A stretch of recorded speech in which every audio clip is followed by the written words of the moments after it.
I hosted a birthday party for my 8-year-old son and invited my whole family. No one showed. A week later, MOM texted an invitation. My niece's sweet 16, $1,500 each. Send via Venmo. No apology, nothing. So I sent $1 with a note, best wishes. Then I changed the locks and blocked them. 2 days after that, the cops were at my door. What if the people you loved most, your own family, not only abandoned your child on his most special day, but then tried to punish you for standing up for him? My heart shattered that day, but nothing could prepare me for the shocking betrayal that followed. See, my entire world revolves around my amazing son, Lucas, who just turned 8. Being a single mom to him has been the hardest, most beautiful journey of my life. His dad walked out when I was pregnant, so it's always been just us against the world. I'd always dreamed my family, my own mother and sister, would be that extra support system for Lucas, the one he deserved. But reality? Reality was a harsh wake-up call. My relationship with my mom, Diane, has always been complicated. Growing up, I was constantly in the shadow of my younger sister, Amanda. She was the golden child, the pageant winner, the straight-A student. My achievements, barely a whisper. That pattern continued right into adulthood and straight to our kids. My niece, Sophia, Amanda's daughter, was treated like absolute royalty by my mom. Designer clothes, the latest gadgets for Sophia, clearance rack toys for Lucas.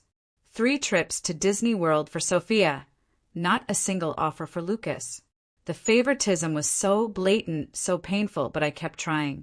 For Lucas's sake, I swallowed my pride countless times.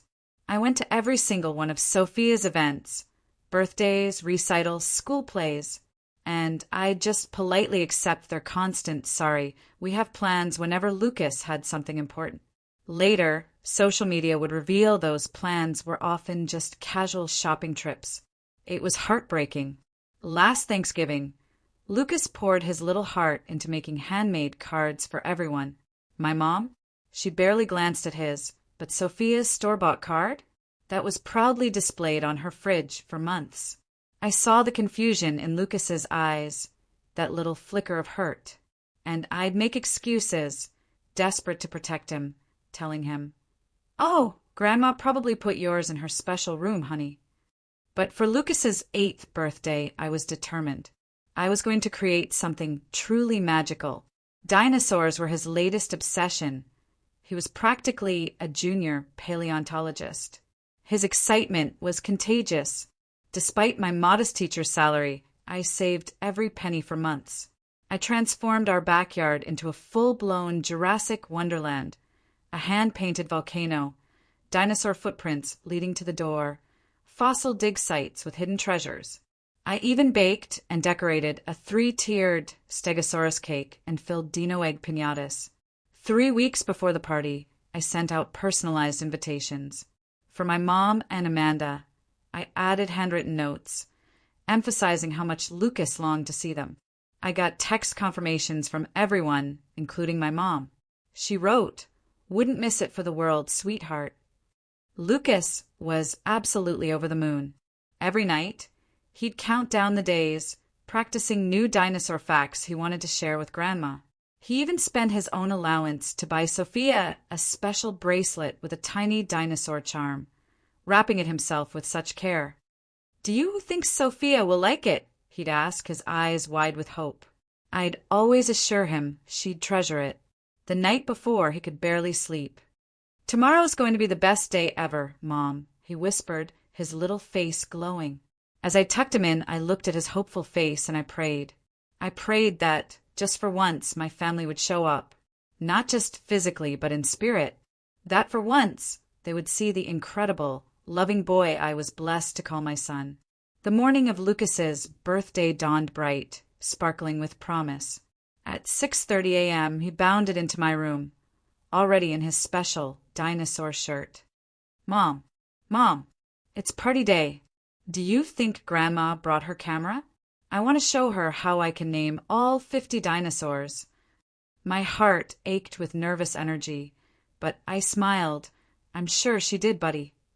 The next few hours were a blur of final touches. Dinosaur sandwiches, fossil digs, a water balloon, T-Rex target. Lucas was my shadow, adding his own touches, practicing roars. Then, at 10:15 a.m., my phone pinged. It was Amanda. My stomach dropped as I read her text. Sophia got called for a last-minute commercial audition. Amazing opportunity. Can't miss it. Lucas will understand. So sorry we won't make it today. I took a deep, shaky breath. Lucas has been talking about showing Sophia his dinosaur collection for weeks. I texted back. Her reply was instant, dismissive. These things happen. Sophia needs every opportunity. I'm sure a kid's party won't be that exciting anyway. We'll drop a gift next time. I didn't show Lucas the message. Instead, when he asked, I told him they were just running late. They'll be here soon, I lied, hating myself for it, but desperate to protect his fragile hope. As noon, the official party start, came and went, I frantically refreshed my phone. Lucas sat by the front window, his dinosaur encyclopedia open, ready to greet the first arrivals. 12:15, nothing. 12:30. My mom finally texted. Terrible migraine. Can't drive. Sorry. Tell Lucas happy birthday. No mention of her promise, no offer to come later, not even a phone call to hear his voice. Just a cold, impersonal text. Over the next hour, a cascade of excuses rolled in from aunts, uncles, cousins. Car trouble, work calls, stomach bugs. With each message, a knot tightened in my gut. None had called earlier. None offered to reschedule. It was sickeningly clear. Lucas's birthday was at the bottom of everyone's list. Lucas stayed by that window, his initial joy slowly replaced by confused vigilance. Every passing car, every time he perked up, only to slump back down. Maybe they got lost, Mom, he suggested, after an hour of waiting, his voice small. Should I put more footprints out front? I swallowed hard, a lump in my throat. That's a great idea, buddy. I helped him, buying time, clinging to his hope. By 2 p.m., the truth was undeniable. No one was coming. The food sat untouched. The games unplayed. The little goodie bags, neatly lined up, had no takers. Mom. Lucas's voice was barely a whisper. He turned from the window, clutching his dinosaur book. Did I do something wrong? Why doesn't anyone want to come to my party? In that moment, I watched my child's heart break. His first profound disappointment. The first crack in his belief that the world was fair. He was fighting tears, trying so hard to be brave. It took every ounce of my being not to collapse right there. No, sweetheart, I said, kneeling to meet his eyes, my own blurring. You didn't do anything wrong. Sometimes people make mistakes. And today, they're missing out on celebrating with the most awesome 8-year-old paleontologist in the world. I forced a bright tone. More cake for us, right? And we can beat all the records on these games. He nodded bravely, but the sparkle in his eyes was gone. We spent the afternoon playing the games I'd planned. Just the two of us. I exaggerated my fear when he chased me with his T-Rex. I let him win the fossil race. I sang Happy Birthday with enough enthusiasm for 20 people. But as the sun set, cleaning up the untouched decorations, I found him sitting by the gift table, clutching the small, wrapped package he'd bought for Sophia. Tears streamed down his cheeks. She didn't even want her present, he whispered. Grandma didn't want to see my dinosaurs. That night, after a quiet, forced cheerfulness dinner, Lucas fell asleep, still clutching that unopened gift. I sat in the living room, surrounded by deflated dinosaur balloons and untouched party favors, and finally let my own tears fall. Something fundamental had shifted. Our family relationships would never be the same. The fallout? It wasn't immediate, but within a week, the damage became painfully clear. Lucas's second-grade teacher, Mrs. Bennett, called me. Her voice was etched with concern. Belle, Lucas isn't himself. He's hanging back, playing alone at recess. When she asked if he was okay, he just shrugged. Sometimes people don't want to be around you, and that's okay. A punch to the gut. Lucas, my social, enthusiastic boy, was withdrawing, internalizing the rejection. That night, his beloved dinosaur books lay untouched. He picked up superhero comics instead. "Dinosaurs are for babies," he mumbled when I asked, though I'd catch him staring longingly at his paleontology poster when he thought I wasn't looking. Then came the nightmares. He'd wake up crying, tangled in his sheets, alone in dark museums. He'd ask questions no parent is ever ready for. Why doesn't Grandma love me as much as Sophia? Is it because I don't have a dad? Is that why nobody came? If I was better, would they like me more? Each question tore a piece from my soul. I tried reaching out to my mom. Her response? Dismissive. "You're being melodramatic, Belle. It was just a birthday party. Kids need to learn disappointment. It builds character." When I pointed out Sophia had never faced such character-building disappointment, she just deflected. "That's different. Sophia has auditions, competitions. She faces rejection all the time." The conversation ended with her classic guilt trip. "I raised you better than to hold grudges. Family should always forgive." But the final straw, the final straw. That weekend, scrolling social media, I saw photos. Photos taken during Lucas's party. My mom, Amanda, Sophia, and 2 aunts who'd claimed prior engagements, all laughing, smiling at a mall food court. My mom was treating them to ice cream sundaes. The caption, "Saturday fun with my favorite girls." The timestamp, 1:15 p.m., exactly when Lucas was still watching our empty driveway, his heart breaking. When I confronted her, she was utterly unapologetic. It was just a kids' party with dinosaurs. Sophia had her heart set on that new outfit for her audition photos, and you know how sensitive she gets if she's disappointed. Lucas is a boy. Boys bounce back easier. Something hardened inside me. The casual cruelty, the blatant favoritism, the complete disregard for my child's feelings, all packaged as normal family dynamics. I'd spent years making excuses, normalizing the unacceptable. I scheduled an appointment with a child therapist, Dr. Reynolds. She was warm, but her assessment was direct. "Children are remarkably perceptive, Belle. Lucas has internalized this differential treatment. He doesn't understand adult motivations. He just knows that something about him wasn't enough to bring the people he loves to his special day." She leaned forward, her expression grave. "He has you, a loving mother who sees his worth. That's his anchor. But you need to establish clear boundaries with family members whose behavior undermines his sense of self-worth. Children this age can't do that for themselves." Over the next few weeks, I poured every ounce of myself into rebuilding Lucas's confidence. We joined a community dinosaur club, found playdates with trusting parents. Slowly, he started to open up again, though a new cautiousness had entered his interactions. At home, we talked openly about family in ways he could understand. I explained that sometimes adults make poor choices, and it has nothing to do with a child's worth. We talked about choosing who occupies space in our hearts based on how they treat us. "We can make our own special family, just us," he asked one night. "We already are a special family," I assured him. "And we can add people who truly care. Family isn't just about who you're related to. It's about who shows up." As I reflected on these conversations, I realized I was confronting patterns older than Lucas.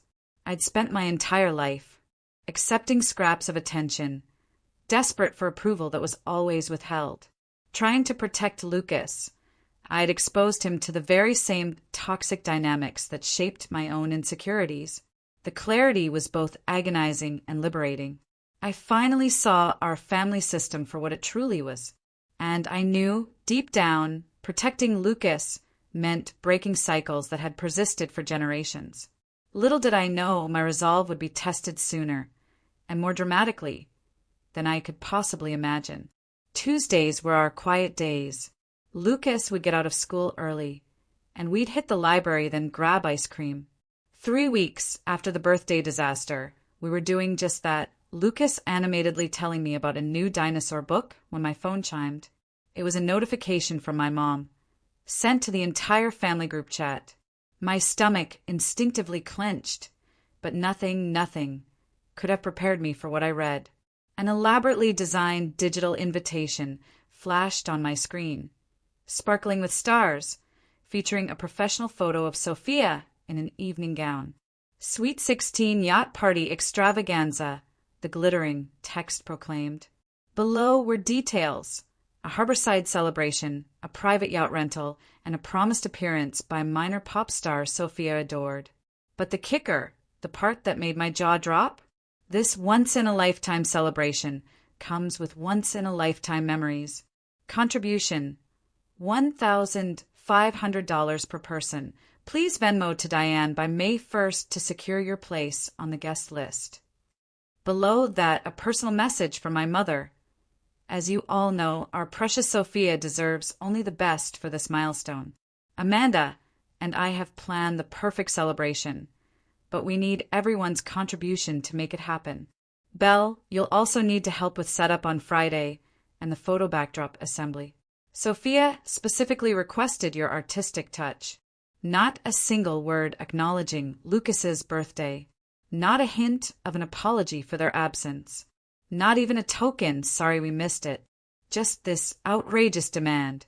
They expected me to pay this exorbitant amount and provide free labor for the child who was consistently prioritized over my son. I stared at the phone, my hand shaking so violently Lucas noticed, despite being engrossed in his book. Mom, are you okay? You look really weird. I forced a smile. I'm fine, buddy. Just a surprising message. But I wasn't fine. I was a whirlwind of emotions. Disbelief at the audacity, white-hot rage at the injustice, and a deep, aching grief for my son. And beneath it all, that familiar sting of rejection I'd carried since childhood. The contrast was absolutely staggering. 3 weeks ago, my family couldn't spare 2 hours for a simple backyard party that cost me hundreds. Money I could barely afford. They couldn't bring themselves to show up for an 8-year-old's milestone celebration that meant the world to him. Yet now, they expected me to contribute $1,500, plus gifts, plus labor, for an extravagant party that would cost tens of thousands? As Lucas happily ate his ice cream, I scrolled through the rapidly accumulating responses in the group chat. Aunts, uncles, cousins, all falling over themselves to confirm. Wouldn't miss it. Our princess deserves the best. Just sent the Venmo. Many of these were the same people who'd claimed car trouble, illness, and work emergencies just 3 weeks prior. The same people who'd never even sent Lucas a belated card. Then my phone chimed again. A private message from Amanda. Mom says you haven't responded about Sophia's party yet. You know how she gets. And Sophia wants that backdrop to look like the one from that Netflix show. You're still the artsy one in the family. The presumption took my breath away. Not, will you help, but here's what you need to do. Not, can you afford this, but pay up now. Not, we're sorry we hurt Lucas, but prioritize Sophia immediately. I glanced at Lucas, who was now drawing dinosaurs in the condensation on the table. 3 weeks ago, he'd stood by our window, dressed in his special outfit, watching an empty driveway, his heart breaking a little more with each passing minute. I remembered the slump of his shoulders, the quiet way he'd packed away the handmade gifts. The gift meant for the very cousin who now deserved a $1,500 contribution to her lavish birthday. In that moment, something clicked. This wasn't just about a missed birthday. This was about a pattern that would continue to wound my child throughout his entire life if I didn't take a stand.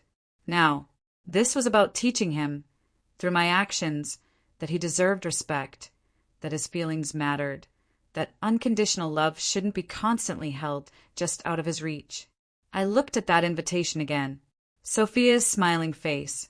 That dollar amount, which was more than a month's worth of groceries for us. I thought of all the times I'd swallowed my hurt, made excuses, and by doing so, taught Lucas to accept crumbs of affection. Mom. Lucas's voice broke through my thoughts. Can we go to the park? I want to practice my dinosaur presentation. His resilience, his ability to find joy despite crushing disappointment, suddenly illuminated everything wrong with my family's dynamics. While they cultivated entitlement in Sophia, Lucas was learning to lower his expectations, to be grateful for scraps of attention. No more. The cycle ended today. That evening, after Lucas was finally asleep, I sat at our kitchen table. My tea grew cold as I stared at my phone, contemplating my response. I had to be rational, not reactive. I needed a decision I could stand by. I considered ignoring it entirely, but that would just trigger an avalanche of demanding calls. I could make an excuse about money, but they'd just pressure me to find a way because family priorities. I could go without paying, but that would expose Lucas to an event celebrating the very favoritism that had just shattered his heart. None of it addressed the fundamental issue, their complete disregard for Lucas's feelings and the expectation that this treatment was acceptable. After hours of reflection, I made my decision. I opened my Venmo app. I sent my mother exactly $1. The note? Congratulations. Nothing more. Nothing less. Not angry, not apologetic, not detailed. Just an acknowledgement that absolutely did not meet her expectations. Much like her acknowledgement of Lucas's birthday hadn't met the basic standards of human decency. The symbolic gesture felt incredibly powerful. But I knew it wasn't enough. This wasn't just about one party. This was about establishing boundaries that would protect Lucas moving forward. The next morning, I called a locksmith. The thought that my mom and sister still had keys to our home suddenly felt invasive, not convenient. While Lucas was at school, the locksmith changed both the front and back door locks. It gave me a tangible sense of security I hadn't even realized I was missing. That evening, I sat Lucas down for a difficult but necessary conversation. Remember how we talked about choosing our family based on how people treat us? I began, my voice gentle. He nodded, folding a dinosaur drawing into an origami creation as he listened. Well, I've been thinking a lot about how Grandma and Aunt Amanda have been treating you and me, and I've decided we need some time away from them. Time to focus on people who make us feel good about ourselves. Lucas looked up, his small face serious. Because they didn't come to my party? Partly, I admitted, but it's more than that. It's about spending our time with people who value us, people who show us respect, people who show up when they say they will, people who make us feel special, not less than. Like Tyler and his mom? He asked, referring to his new friend from Dinosaur Club. Exactly like that, I confirmed, a wave of relief washing over me. So, for a while, we're going to take a break from seeing Grandma and Aunt Amanda and Sophia. We might not go to Sophia's birthday party. He considered this, his brow furrowed. Will Grandma be mad at us? She might be, I said honestly. But sometimes adults need to set boundaries, even when other people don't like them. Like at school, when Mrs. Bennett has rules. They're not to be mean, they're to make sure everyone is treated fairly and with respect. He nodded slowly. So we have rules for our family now. Yes, I said. Our rule is that we spend time with people who are kind and respectful to both of us. That night, I took the final step. I blocked my mother's number, then Amanda's, and several other family members who consistently participated in their toxic dynamic. I started a detailed log, saving screenshots of every text and email, just in case. The response from my family was swift and utterly predictable. My phone was blocked, so the emails started, escalating in urgency. Why aren't you answering? We need to finalize Sophia's party. Your behavior is immature. Call me now. Amanda is in tears because of your selfishness. How could you do this to your sister? When I didn't respond, she enlisted her flying monkeys, mutual friends, even neighbors who started checking in on me. Thinly veiled messages of concern that were clearly information-gathering missions. Your mother's worried about you, our neighbor, Mrs. Garcia, said, knocking on my door. She thinks you might be going through something. Are you okay, dear? I thanked her, assured her we were fine. Just establishing some new family boundaries, I explained politely but firmly. Amanda took a more direct approach, leaving a venomous voicemail on my work phone, a number I hadn't thought to block. You think you're so special with your boundaries and your dramatic exit. Mom is devastated. Sophia is crying. Everyone's talking about how selfish you're being. This is her sweet 16. Belle, the biggest day of her life. But of course, you're trying to ruin it because you've always been jealous of her. Well, guess what? This little tantrum of yours isn't going to work. Mom says she'll give you 3 more days to apologize and send the money before she takes action. That threat, it was vague but unsettling. What action could she possibly take? I soon found out. Messages poured in from other family members, all parroting the same lines. I was selfish, cruel, breaking my mother's heart, jealous of Amanda, and probably unstable.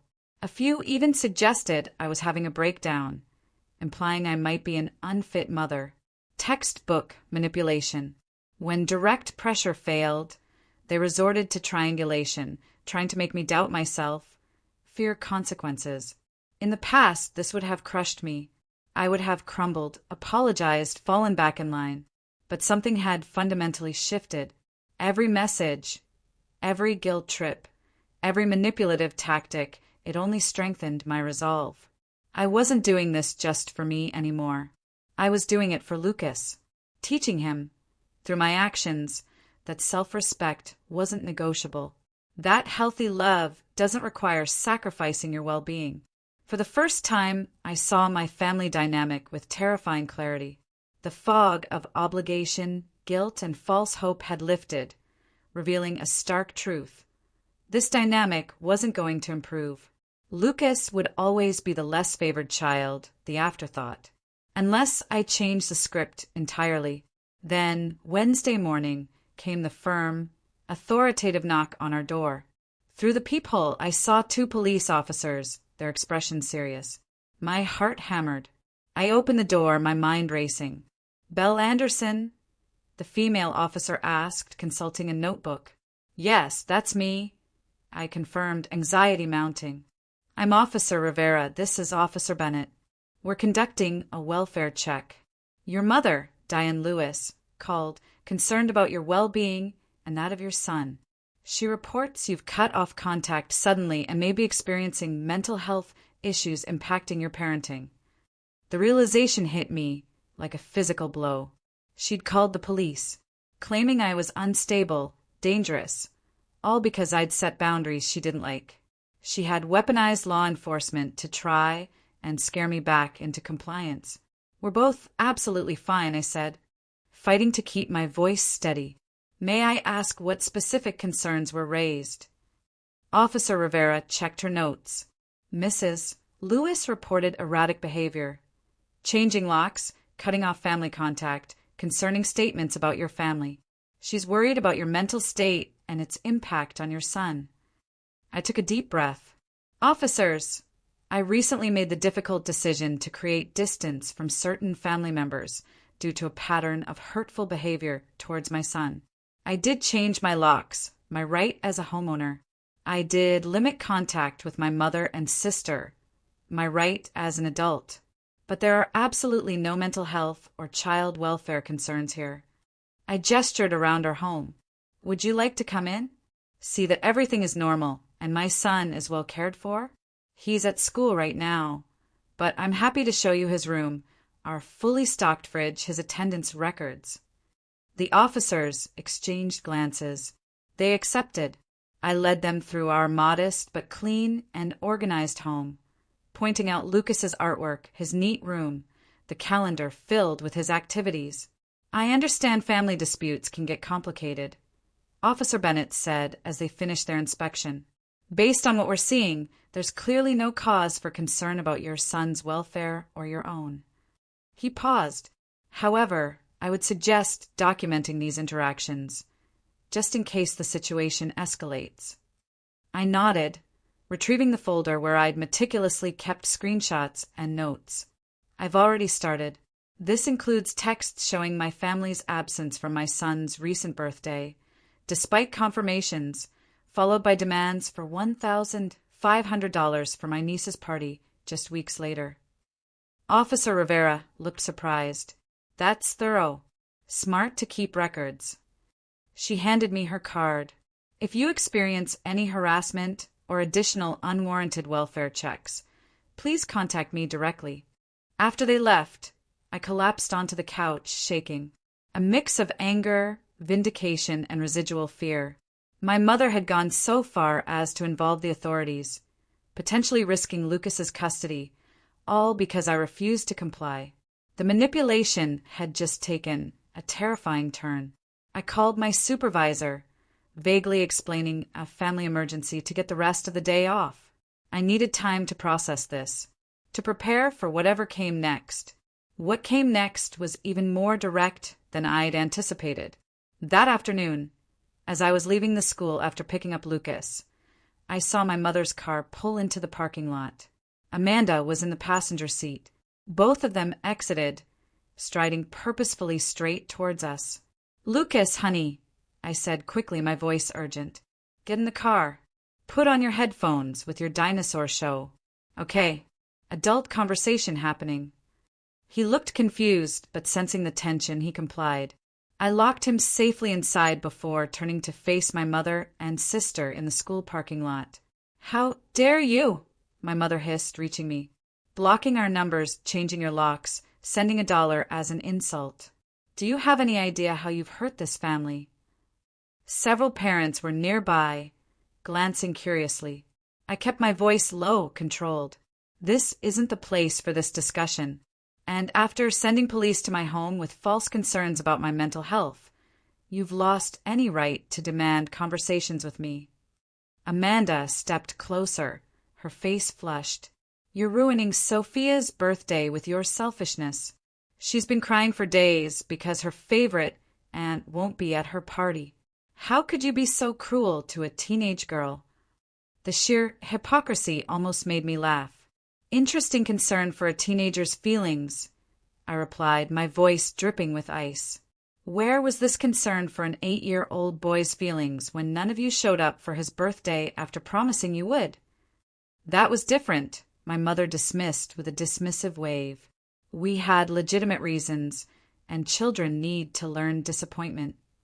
"Apparently, some children more than others," I countered, my voice cold. "Since Sophia has never had to experience the disappointment of an empty party where not a single family member bothered to show up." My mother's expression hardened. "This ridiculous grudge of yours needs to stop now. You're embarrassing yourself and hurting our family. I expect you to apologize, send the proper contribution for Sophia's celebration, and return to family gatherings with a better attitude." Something in her absolute certainty, her complete confidence that I would eventually fold, as I always had, sparked a clarity I hadn't fully accessed until that moment.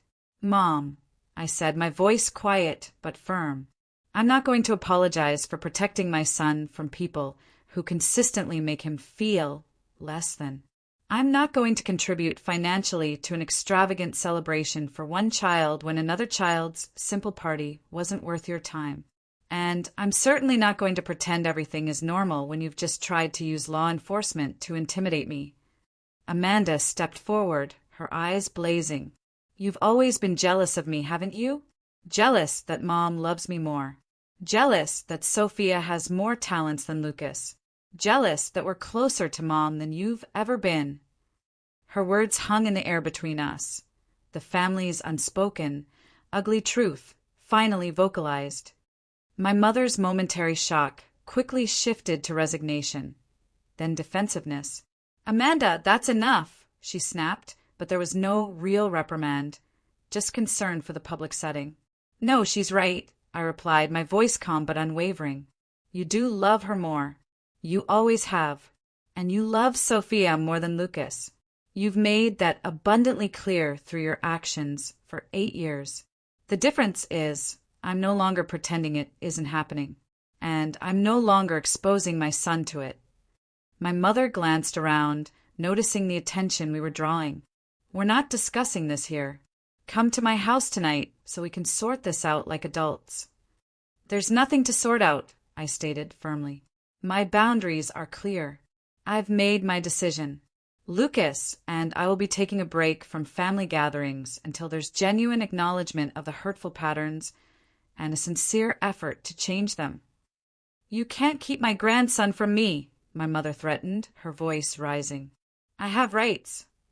Actually, you don't, I corrected her, my voice unwavering. Grandparents don't have inherent visitation rights when parents are fit and have full custody, which I do. And sending police to my home with false concerns has been documented and will only strengthen my position if you try to pursue this legally. I turned to walk away, but Amanda grabbed my arm. This isn't over. You think you're so perfect with your boundaries and your moral high ground. Mom has done everything for you, and this is how you repay her. By denying her access to her grandson? By ruining Sophia's special day? I gently, but firmly, removed her hand from my arm. I think we have very different definitions of everything, Amanda, and very different memories of our childhood. I hope someday you'll be able to see the patterns for what they truly are. As I walked to my car, where Lucas was waiting, I heard my mother's parting shot, shrill and venomous. You'll regret this, Belle. When you have no family left, you'll realize what you threw away. I didn't turn around, didn't engage. Getting into the car, I put on a bright smile for Lucas, who removed his headphones, a worried expression on his face. Is everything okay, Mom? Was Grandma mad? Everything is fine, buddy, I assured him, though my hands gripped the steering wheel tight. Grandma and I just have different ideas about some things right now. That's all. Remember what we talked about with boundaries? He nodded solemnly. About spending time with people who are nice to us. Exactly. And right now, we're focusing on the people who make us both feel good, like Tyler and his mom, who invited us for pizza night on Friday. Sound good? His face brightened. Yeah. Tyler's mom said they have a fossil kit we can use. When we got home, there it was, a large gift basket on our porch with a card signed, Your loving family. Inside were expensive toys, gift cards, and a note. We miss you both. Let's put this misunderstanding behind us. The material manipulation was so transparent, it made my heart ache. No acknowledgement of wrongdoing. No genuine apology. Just gifts meant to buy compliance and a return to the dysfunctional status quo. Lucas looked at the basket with confusion. Is this because they missed my birthday? No, honey, I said truthfully, my voice soft. This is because they want us to forget that they missed your birthday, without them having to say they're sorry. He considered this with surprising maturity. That's not really how apologies work, right? Mrs. Bennet says we have to use our words to say sorry, not just give stuff. Mrs. Bennet is absolutely right, I affirmed, marveling at his emotional intelligence. What should we do with these things? Lucas thought for a moment. Could we give them to kids who don't have toys? Like a birthday present from me to them? In that moment, my heart swelled with pride. Despite everything, my son's compassion remained intact. That's a wonderful idea, buddy, I whispered, pulling him into a hug. We'll take them to the children's hospital this weekend. The very next day, I contacted a family attorney. I filed for a restraining order based on the harassment and the false police report. It wasn't a step I took lightly, but involving the authorities had crossed a dangerous line. My attorney agreed, especially after reviewing my documentation. This is a clear pattern of emotional manipulation escalating to potential endangerment of your parental rights, she advised. A temporary restraining order is absolutely warranted. When the temporary order was granted, I felt a strange mix of sadness and relief. The legal document was both a symbol of failure and a new beginning. The family relationships I had so desperately tried to nurture, despite their toxicity, were officially shattered. But from those broken pieces, I was building something healthier for Lucas and for myself. 6 months passed like a season changing, gradual, yet utterly transformative. Lucas turned 8 and a half, proudly announcing the half year as significantly as his full birthday. In many ways, it was more significant. For his half-birthday, we hosted a small gathering at the local Natural History Museum. Tyler from Dinosaur Club was there with his parents, 2 boys from Lucas's class and their families, who had become genuine friends. There were no elaborate decorations, no expensive entertainers, just genuine connections. Children who wanted to be there, parents who understood the value of showing up. Lucas beamed all day, introducing his friends to his favorite exhibits with the confidence of a child who knows he is valued. "This is the best birthday ever, Mom," he whispered as we drove home that evening, "even though it's only a half one." Those words, so simple yet so profound, confirmed we were on the right path. The restraining order against my mother and Amanda had been extended. They'd made several attempts to contact us through third parties, even showing up at my workplace again. The legal boundaries had given us the space we desperately needed to heal. Therapy became a regular part of our lives, both individually and together. Dr. Reynolds helped Lucas process his feelings about family rejection without internalizing them as reflections of his worth. For me, therapy was a deep dive into decades of normalized dysfunction, recognizing patterns I'd never questioned and grieving the maternal relationship I'd always craved but never truly had. My therapist, Dr. Chan, told me the hardest thing for adult children of emotional neglect to accept is that the loving parent they keep hoping for may never exist. Your mother may never be capable of the unconditional love you deserved as a child, and that Lucas deserves now. Those sessions were painful but clarifying. They helped me understand that my longing for family connection had often led me to accept mistreatment, not just of myself, but eventually of my son. Breaking that cycle was both an act of courage and the ultimate act of love. In the absence of my birth family, something beautiful and unexpected happened. Our social circle expanded with intentional relationships. Lucas and I joined a single-parent support group.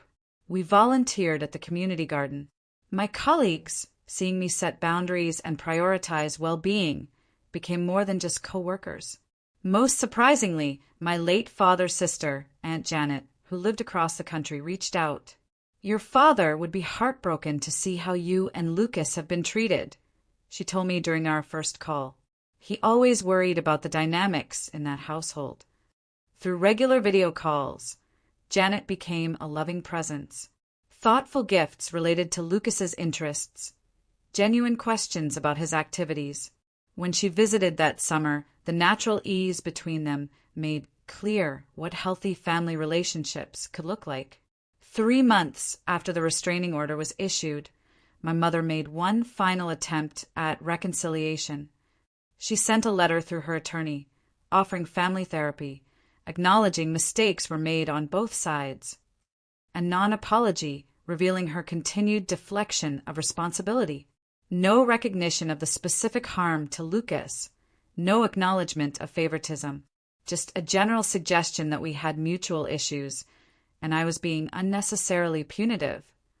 After consulting my therapist, I responded through my attorney with clear conditions for any future contact. Acknowledgement of specific hurtful behaviors, commitment to equal treatment of all children, respect for my boundaries, and individual therapy for her. "I'm open to healing," I wrote, "but not to returning to dynamics that hurt my son." Her response was telling. She refused individual therapy as unnecessary, insisting family therapy should focus on my overreactions and inability to forgive. The exchange confirmed what I already knew. Real change wasn't being offered, just a return to the same toxic patterns, with slightly modified language. As for Sophia's Sweet 16, social media showed it proceeded exactly as planned. Yacht, celebrity appearance, everything. Photos displayed smiling family members, celebrating lavishly, seemingly unbothered by our absence. If anything, the elaborate event only highlighted the stark disparity in how the children in our family were valued. In quiet moments, I sometimes felt a twinge of grief for what might have been. The loss of family, however dysfunctional, carries its own unique pain. But those moments grew less frequent as our new life took shape. A life defined by authenticity, not obligation. By quality connections, not just genetic ties. The most profound validation came unexpectedly, 6 months into our new normal. Lucas and I were reviewing the calendar when he spotted his 9th birthday approaching. "Mom," he asked tentatively, "for my birthday this year, can I invite my real family?" "Your real family?" I echoed, confused for a moment. He nodded earnestly. "Seriously, Tyler and his parents and Miss Janet and your friend Maria and the Dinosaur Club people. The people who really care about us. That's what you said, right? Family is the people who show up." Tears welled in my eyes as I pulled him into a hug. "That's exactly right, buddy. Family is the people who show up. And yes, we'll invite all of them." This journey hasn't been easy. Setting boundaries rarely is, especially with family who've never had to respect them before. There have been flying monkeys, guilt trips from extended relatives, and moments of crushing doubt, when the weight of cultural expectations about family obligation felt heavy. But each time I see Lucas confident and secure, engaging with our chosen family, knowing he is valued for exactly who he is, I know we made the right choice. Breaking the cycle of conditional love and emotional neglect isn't just about protecting him now. It's about giving him the foundation to form healthy relationships throughout his life, free from the painful patterns that shaped my own childhood.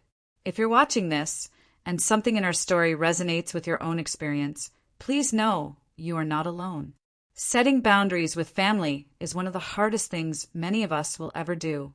But sometimes it's also the most loving choice we can make, not just for ourselves, but for the next generation. So, tell me, have you ever had to draw a line in the sand with family to protect someone you love? What happened? I really want to hear your stories in the comments below. ****.